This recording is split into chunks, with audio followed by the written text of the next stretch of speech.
CPAC. Oh, it's great to see you. It's great to be back here and with you. You know, the last time that we were here together, just a year ago, they were trying to censor us, silence us, cancel us, muzzle us.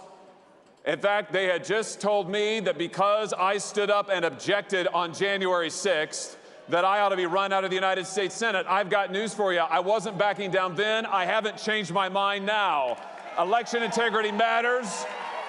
Standing up for the rule of law matters. And our stand on that day and since is key for the liberty that we are fighting for. I don't know about you, but I thought the Biden administration was going to be pretty bad, didn't you? But they've turned out even worse than I could possibly have imagined. I mean, just look at what Joe Biden has tried to do in the space of one short year to this country. He has turned the FBI of the United States on the parents of the United States. Can you believe it? Treating school board parents at school boards as if they are domestic terrorists, sending FBI agents to go and knock on people's doors if they have the temerity to stand up and say, I don't want my kids to have to be masked in school. I don't want my kids to be taught critical race theory. He's tried to use the instruments of our own government to divide us, to separate us, to turn off speech that he doesn't want, that he doesn't like, that he doesn't approve of. And that's just getting started. Look at what he's done on the southern border.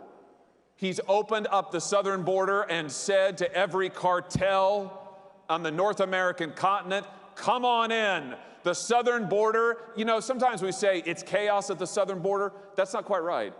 Actually, somebody is in control of the southern border. The problem is it's the cartels who are in control of the southern border, not the United States, the cartels who are running drugs across our border, who are running children across our border. Human trafficking is exploding. And I don't know about you, but in the state of Missouri, where I'm from, we like to say that we're a border state too, because the drugs that are flooding into our schools, that are flooding into our neighborhoods, that are flooding into every part of the state are coming across that southern border that Joe Biden has thrown open and has said, come on in.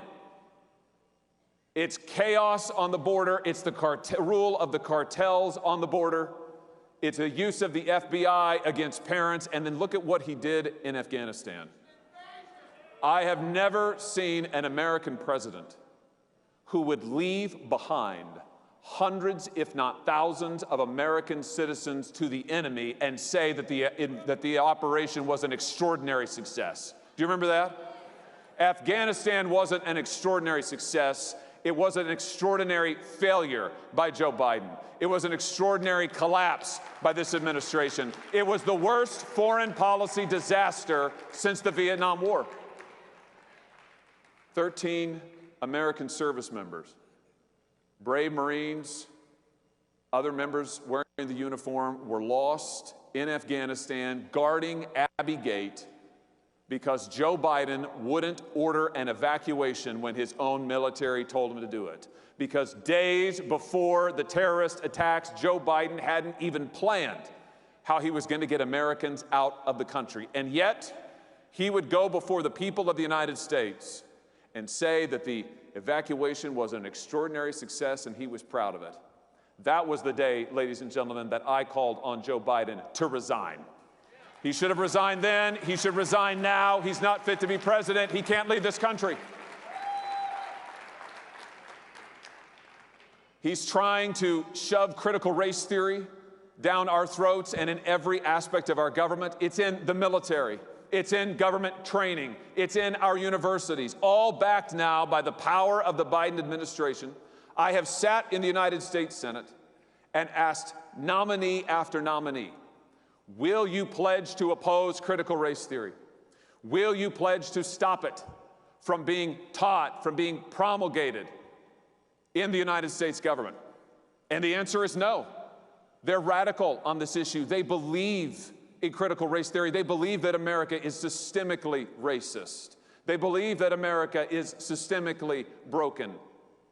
They believe that we're a nation of oppressors. Well, ladies and gentlemen, I've got news for you and for them. We're not a nation of oppressors. We're a nation of liberators. We're proud of our history. We're proud of our heritage, and we're going to stand up for it. And now you look at what's happening in Ukraine. You talk about weakness on the part of Joe Biden. He comes to office, and what does he do? He shuts down American energy production and greenlights Russian energy production. He greenlights Putin's pipeline, and he shuts down American pipelines. Is it any wonder that Vladimir Putin feels emboldened to do whatever the heck it is he wants to do? Is it any wonder that China feels emboldened to do whatever it is the heck that they want to do? When we have a president who doesn't believe in American strength, who doesn't believe in American energy, who doesn't believe in American jobs, and who has no sense of the priorities and challenges that are threatening this country. I've got a suggestion for Joe Biden tonight. I would just say this, Mr. President, have some confidence in the American people. Show some strength to the world. Open up American energy production full throttle. Open it up right now. Put Americans back to work. You know, I notice that rednecks and roughnecks get a lot of bad press these days, but hey, here's the true thing. Rednecks and roughnecks are the core, the backbone of the American economy. And it is time to allow the good, strong American worker to go out there and start drilling for oil, to start exploring for natural gas, to start fracking again. Let them do what we do best. Show America, show the world the strength of this nation. Put America back to work, open up American energy. And I'll tell you this, I am not willing to wait around to see what Joe Biden does. On Monday, the United States Senate comes back into session, and on Monday, I will introduce legislation to open back up American energy production in this country 100%. Open it up. Put people back to work. Get the oil flowing, get the natural gas pumping, get the biofuels going, all of it. We are the #1 energy producing nation in the world, or we should be. Joe Biden gave that away. It's time to take it back. And if you want to send a message to Vladimir Putin, here's a message to send him. We're going to be the ones who supply the oil and gas to the world. We're going to shut down your energy sector, and we're going to open ours up like you've never seen it before. That's the message we ought to send. That's a message of American strength. But this president, he doesn't believe in American strength. This president believes that there's something fundamentally wrong with the soul of this nation. And that, at the end of the day, is really what we're fighting for, isn't it? We are fighting to defend the soul of America. You know,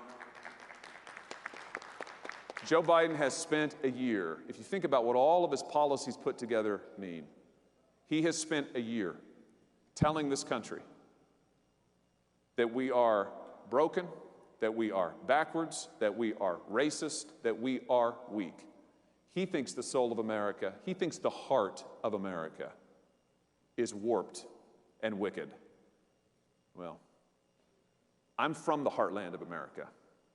I was born there. I was raised there. I know the heart of this country, and it is true and it is good. And on the basis of America's heart, we will rebuild our strength. There's nothing wrong with America. There's something wrong with Joe Biden. That's what we have to take our stand on. This is the time to rebuild our strength on the principles and fundamentals that we hold most dear, to strengthen our families, to strengthen our neighborhoods, to strengthen our churches, to strengthen our nation. This is a time for American strength. The world needs America's strength. The world needs to see that we are ready to stand strong again. You know, Ronald Reagan used to say that in the 19th century, we built the greatest industrial economy that the world had ever seen. In the 20th century, we built the greatest technological economy the world had ever seen. And now in the 21st century, we seem to have spent most of it, thanks to our friends on the left, apologizing. And I don't know what in the world we're apologizing for. We have nothing to apologize for as Americans. We have everything to be proud of and to stand up for. So here's what I propose we do. I propose that in this critical year in 2022, when we have the opportunity to take back the United States House, to take back the United States Senate, that we stand up and say that the fight for America is about the soul of America, and we are going to take our stand on the goodness of America, and we are going to renew America's strength. We're going to open up our energy production. We're going to open up our economy. We're going to bring jobs back to this country. Why is it that we should be dependent for our energy, our critical goods, on other nations, and not just on any other nations, but on our enemies? Why is it that Joe Biden has tried to make us more dependent, has tried to make us subservient to China and Russia and Iran and OPEC? Why is it that Joe Biden now has to go to the OPEC countries and beg them to increase oil production? I say enough of that. America is the strongest nation in the history of the world, and it's time we started acting like it. This is the time.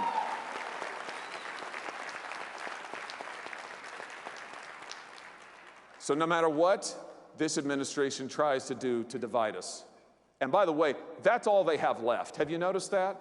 All they have left is division and accusation. All they have left is the attempt to make us live in fear. That's what they've been trying to do since last January. They've been trying to tell us we've got to live in a state of constant emergency. COVID, a constant emergency. January 6th, a constant emergency.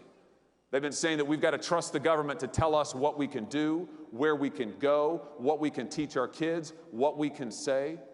And the message is fear, fear, fear, fear. Well, I don't know about you, but I am an American. I refuse to live in fear. I refuse to be afraid. I refuse to bow down. I refuse to say the government can tell me what to do. And so here is my hope for 2022. This is going to be the year, my fellow Republicans, my fellow conservatives, this is going to be the year that we lead this nation out of fear, that we lead this nation back to strength, that we lead this nation to take a stand on the principles that we hold most dear, that we say there's nothing wrong with America, that America is the hope of the world, it's the future of the world, and it is still, even now, the last best hope on earth. God bless you. Thank you so much for having me. And God bless CPAC. Thank you so much. Thank you.